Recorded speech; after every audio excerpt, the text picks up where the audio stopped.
I've talked before on this channel on how to tell if your protagonist is boring and why that might be. Today, I'll be walking through the best way to create fully formed, three-dimensional, complex characters that jump off the page. I'm going to teach you how to create characters with consistent personalities and motivations using a secret very few people seem to know about.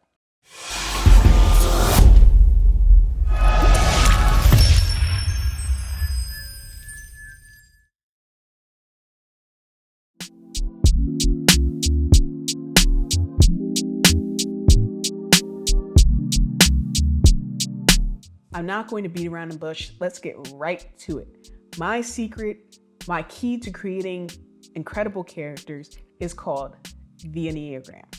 Now, despite its new agey name, the Enneagram isn't like astrology or horoscope. It doesn't define your personality based on when you were born or what position the moon was in. It's a theory that there are basically 9 different types of people in the world, differentiated by their main motivation and their main fear. For a rundown of all 9 types, I recommend going to the Enneagram Institute's website. And if you want to learn about it in a lot of detail, then I recommend you buy Don Risso's book, Using the Enneagram for Self-Discovery. It's changed my life and the way I approach writing characters. Now, to be clear, these profiles don't encompass the entirety of a person's personality. The Enneagram isn't saying that every single type 3 is the same person. In fact, 2 people of the same type can be drastically different, but they're motivated and driven by the same thing. So, how will this help you create compelling characters? Well, a lot of character construction isn't very helpful in my opinion. They tell you to come up with what your character's job is, what's their favorite color, what was their background like.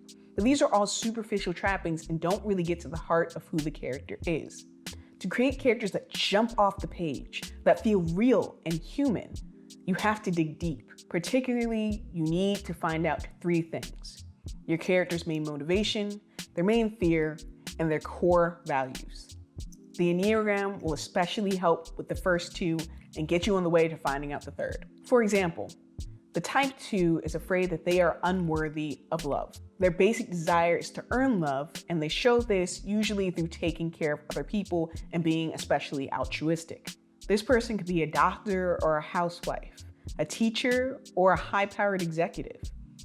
And they might display this behavior differently, depending on their background, their age, their gender, and so many other factors. 2s can look, sound, and act drastically different, but they are all motivated by the fear of being unloved. Every scene that you write with that character, you have to keep that in mind. Why do I recommend you start off by figuring out your character's main motivation and fear?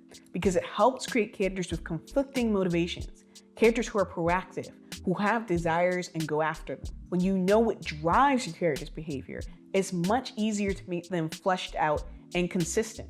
Motivations and fears inform the way we talk, the way we dress, who we're attracted to, basically every aspect of our lives. Your character will feel cohesive. And even when they act in a way that seems illogical, the reader will know it's due to their own deeper internal logic. The audience will be able to better sympathize with and understand the character, which is always a good thing. Just as important as deciding your character's fear and motivation is deciding on what they believe. Everyone has values, whether they realize it or not, and these values dictate their worldview. Someone who values self-determination and independence at all costs, for example, might insist on paying their way through college, even if they don't have to. They might look down on a legacy who lives off their parents' money because it goes against their values. If someone values respect and equality, they're probably going to stand up for what they believe in, even if it comes at great personal costs. Whereas someone who values material and superficial things probably would not. Values automatically shape how people see the world and other people. This is great fodder for storytelling.